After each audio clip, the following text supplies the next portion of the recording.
The wind didn't just howl, it screamed. A spectral, violent shriek that rattled the corrugated steel siding of the Hells Angels clubhouse on the outskirts of Billings, and inside the air was thick with the smell of 20W50 motor oil stale tobacco, and in the radiant heat of a wood, burning stove fighting a losing battle against the Montana winter. Elias, Rook. Thorne sat on a rolling stool next to his stripped-down diner, and, at 52, Rook was a monolith of a man 6'4", built like a bridge of Britain, with a beard that was more salt than pepper these days, and a jagged scar ran through his left eyebrow, a souvenir from a prison riot 2 decades ago that had nearly cost him his eye. He was the sergeant at arms and the keeper of order in a chaotic world.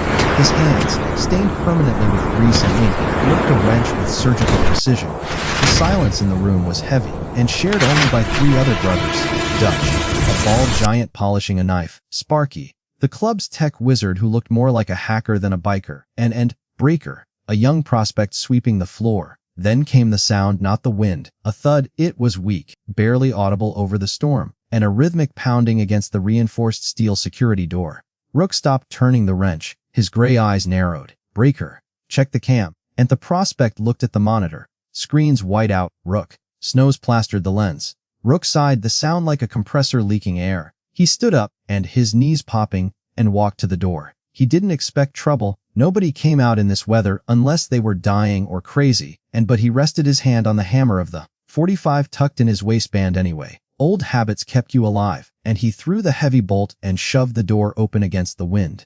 Snow swirled into the room instantly, blinding white. Rook looked out at eye level. Nothing, and then he looked down. A boy, maybe 9 years old. He was wearing a hoodie 2 sizes too big, soaked through and freezing stiff. No coat, no gloves, and his lips were a terrifying shade of blue. He clutched a dirty red backpack against his chest like it contained the crown jewels.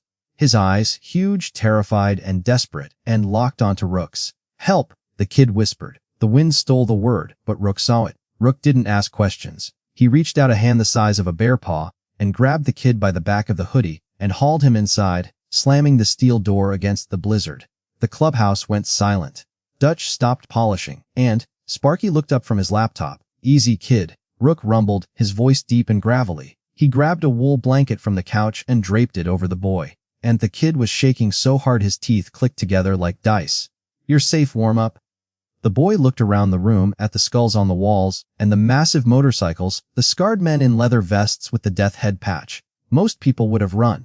This kid just looked relieved. "What's your name and son?" Rook asked, kneeling down so he wasn't towering over the boy. The boy stammered. "Okay, Leo, I'm Rook. How did you get out here?" "This is an industrial park, and miles from town." Leo didn't answer. He was staring at the ceiling. His eyes darted to the corner of the room, then to the rafters. "They're coming," Leo whispered, and Rook frowned. "Who?" "The men in the black van. The ones who took Mom." The atmosphere in the room shifted instantly. Dutch stood up, and the knife disappearing into a sheath. Sparky closed his laptop. Leo pointed a shaking finger at the red backpack he was clutching, and then he pointed up at the corner of the clubhouse ceiling, where a small red light blinked on a smoke detector.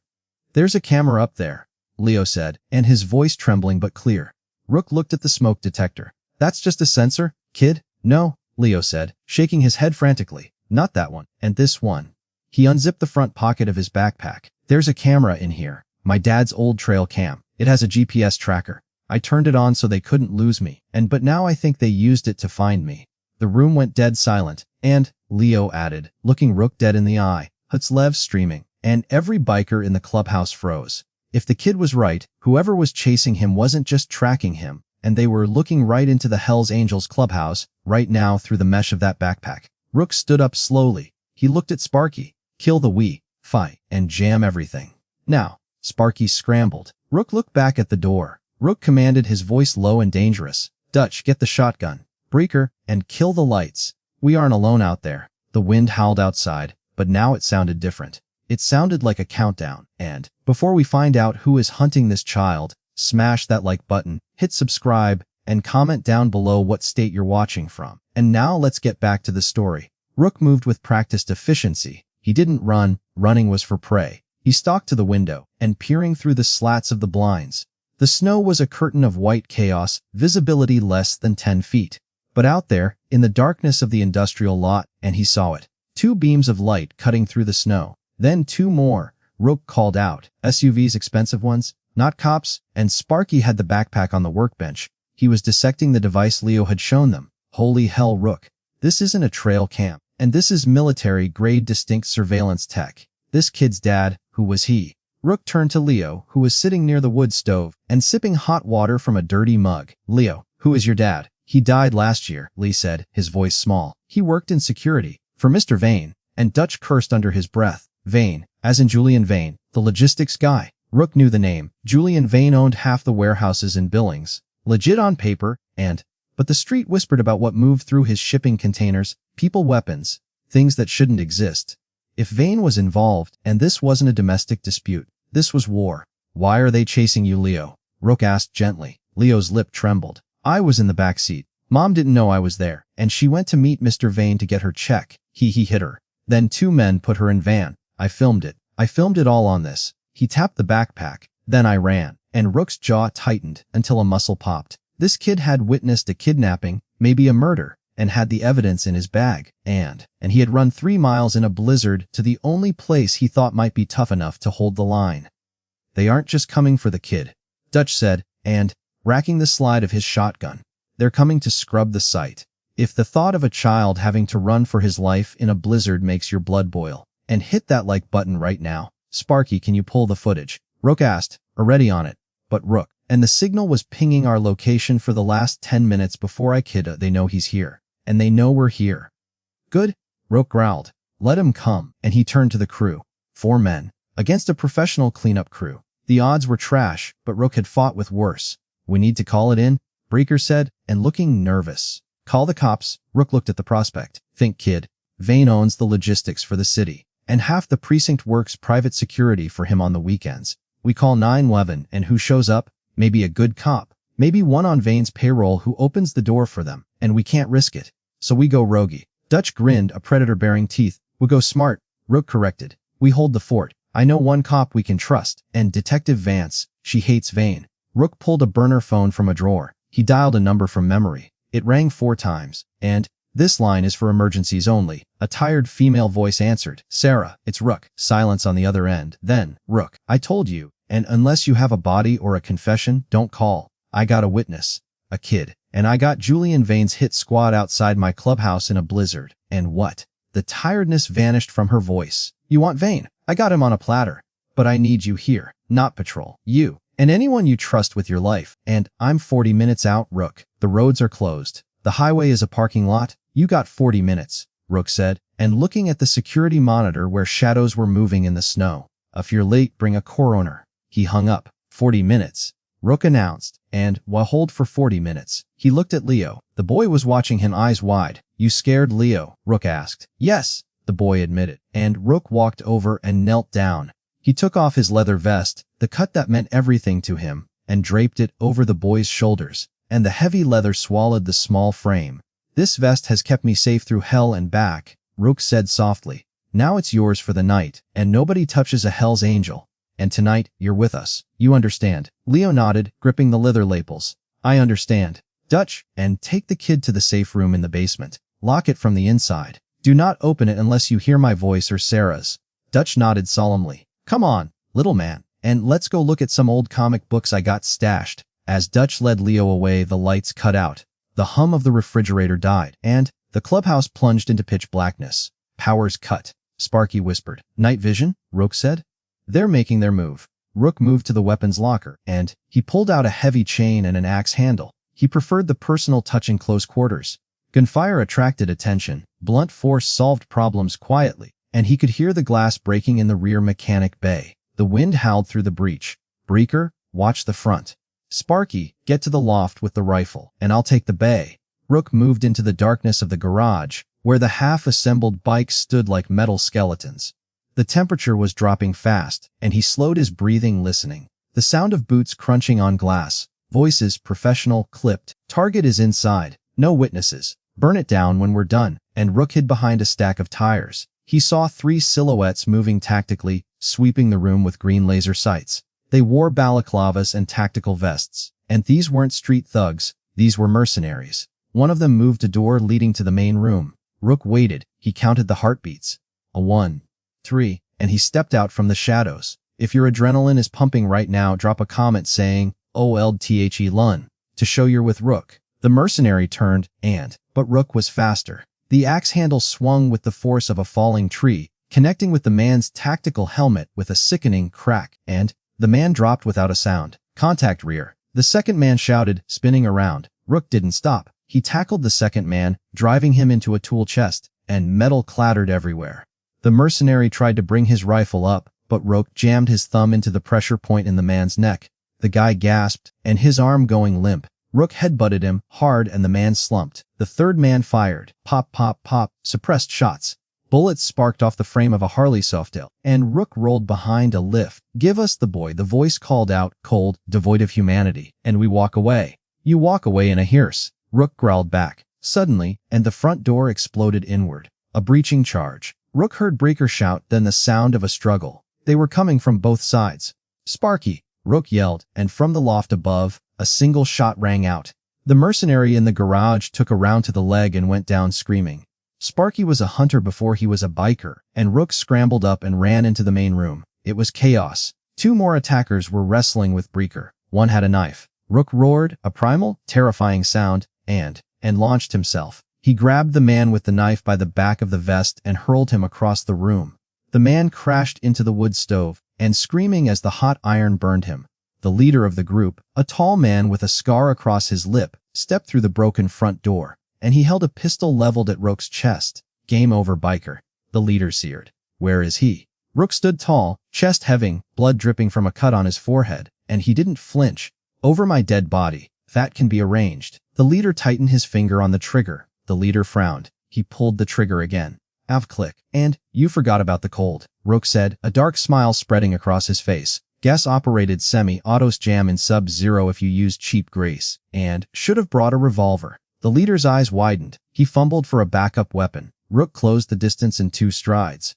A right cross, and heavy with 20 years of turning wrenches, connected with the leader's jaw. The sound was like a bat hitting a watermelon. The man spun and hit the floor, and unconscious before he landed. Silence returned to the clubhouse, save for the moans of the injured mercenaries and the howling wind. Rook looked around, and Breaker was bleeding from his arm but giving a thumbs up. Sparky was climbing down from the loft. Secure them, Rook ordered, his voice steady. Zip tees, duct tape, and pile them in the corner. 10 minutes later, flashing blue lights cut through the blizzard. Not one car. 6. A stubby van. Detective Sarah Vance kicked open the door, and gun drawn, flanked by officers. She stopped. She looked at the pile of 5 mercenaries, bound, gagged, and shivering in the corner. She looked at Rook, and who was calmly lighting a cigarette. You said you had a situation, Vance said, lowering her gun. Situation handled. Rook exhaled a cloud of smoke, and the evidence is on a hard drive in the basement. Kid's safe. Dutch brought Leo up from the basement. The boy was still wearing Rook's massive vest and dragging on the floor like a cape. When Leo saw the police, he hesitated, but then he saw Rook. He ran past the cops and buried his face in Rook's stomach, and hugging him tight. You didn't let them get me, Leo sobbed. Rook, the man who frightened grown men just by walking into a bar, froze for a second. Then slowly his large and scarred hand came down and patted the boy's head. I told you, Rook said softly. Nobody touches family. Sarah Vance watched the scene, her expression softening, and she walked over to the mercenaries. She pulled the mask off the leader, Julian Vane's head of security. Rook, you just took down the biggest trafficking ring in Montana, and I just protected a kid. Sarah, Rook grunted. You do the paperwork. The following weeks were a blur of headlines. The footage from Leo's backpack was damning, and it showed Julian Vane himself executing the kidnapping. The raid on Vane's warehouses uncovered 30 more victims, women and children being moved across state lines, and the Iron Horse incident, as the papers called it, toppled a criminal empire that had rotted the city from the inside out. But for Rook, the victory wasn't in the news. And it was a Tuesday 2 months later. The snow had melted into dirty slush. Rook was at the clubhouse tuning a carburetor. The door opened. It was Sarah Vance, and beside her was Leo. Leo looked different. Clean clothes, a new haircut, but he still had that look in his eyes, the look of a kid who had seen too much. But when he saw Rook, he smiled. A real smile. Hey, Rook, Leo said. Rook wiped his hands on a rag. Hey, kid, keeping out of trouble? Trying, Leo said. My aunt, and she's taking care of me now. Since Mom. He trailed off. They had found his mother's body based on the GPS data. It was a tragedy, but at least Leo had closure. And if this reunion is hitting you in the heart, smash that like button and comment, family forever. Leo reached into his pocket. He pulled out a small and folded piece of paper. I drew this for you. Rook unfolded it. It was a drawing done in crayon. It showed a giant, bearded man in black standing in front of a small boy and blocking a storm of black scribbles. Underneath, in shaky letters, it said "Ants." Rook felt something crack in his chest. A wall he had built 20 years ago, and brick by brick, crumbled. He blinked, his eyes stinging. Thanks, Leo. I'm gonna frame this? Can I come visit? Leo asked, and Aunt Karen said it's okay if you say yes. Rook looked at Sarah. She nodded, a small smile on her face. Yeah, kid, Rook said. You're always welcome here. And you're a prospect now. Got to earn your patch. Leo beamed. That moment changed everything. It wasn't just about Leo anymore, and the Hells Angels of Billings had always been respected, feared, and misunderstood. But after the story broke, the calls started coming. Not for drugs, not for muscle, but for help. A grandmother whose grandson was being bullied by a gang, a veteran being evicted illegally, a young girl whose stalker the police couldn't catch, and Rook called a meeting at the church. The club's conference table. "One ain't cops," Dutch argued, throwing his hands up. "We're outlaws, Rook, and we're whatever we choose to be," Rook said, slamming his fist on the table. "We stood tall for that kid, and I felt more pride in that night than I have in 10 years of writing. We have the power to scare the monsters because we are the monsters, and we just need to point our teeth in the right direction."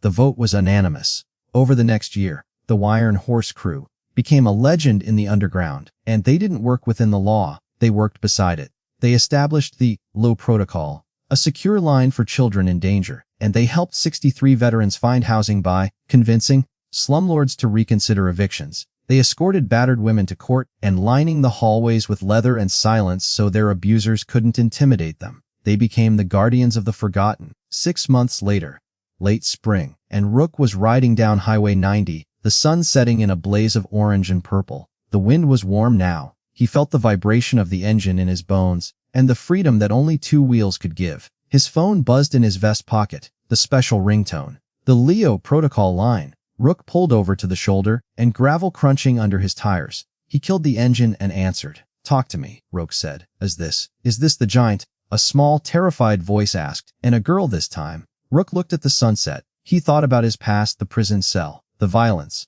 the mistakes, and he thought about the drawing hanging in the clubhouse.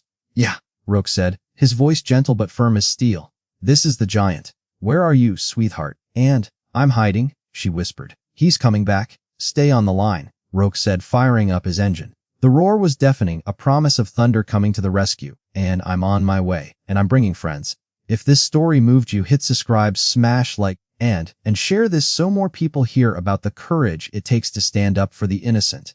Drop a comment telling me which part hit you hardest. Was it the fight or the drawing? Rook kicked the bike into gear and peeled out, the rear tires smoking. He wasn't running from his demons anymore. He was riding with them, harnessing them, and using them to fight the darkness. Sometimes the scariest people in the world are the fiercest protectors. Redemption isn't erasing the past, and it's choosing differently today. And for Rook, family wasn't always blood. Sometimes it was just a scared kid and a promise kept. The engine roared into the night, and hope had arrived.